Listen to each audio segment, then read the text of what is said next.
Ikinatuwa ng ilang kababaihang Pilipino sa Canada ang muling pagbabalik ni Retchie Valdez sa House of Commons, pati na ang pagkakatalaga niya sa gabinete ni Prime Minister Mark Carney bilang Minister of Women, Gender Equality at Secretary of State Small Businesses and Tourism. I think it's absolutely inspiring to see a Filipino woman, especially one who's a part of the federal government and is now the minister, take on roles where we previously never had representation. Isang doktor na si Mira Villegas sa mga kababaihang pinarangalan sa Pinay Manitoba Awards kamakailan.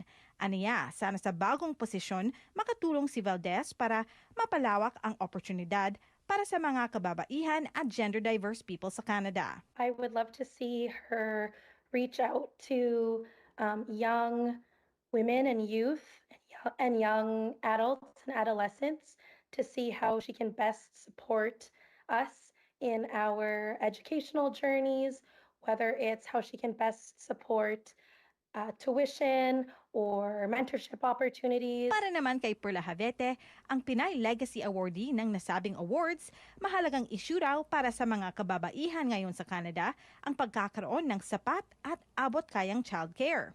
Paano mo gagawin ang lahat para magkaroon ka ng isang propesyon na maayos at maiayos mo ang buhay mo kung ang pumipigil sa iyo ay ang pag-aalaga sa iyong mga bata habang maliliit pa sila. So childcare would be one important thing that I want to be addressed. Si Valdez ang kauna-unahang Pilipino sa Canada na hahawak sa Women and Gender Equity Portfolio ng federal government. Siya rin ang kauna-unahang Pinay Secretary of State para sa small business at tourism ng bansa. I really give her a lot of credits and I wish her very well in her new position. Teresa Barrera, Omni News, Vancouver.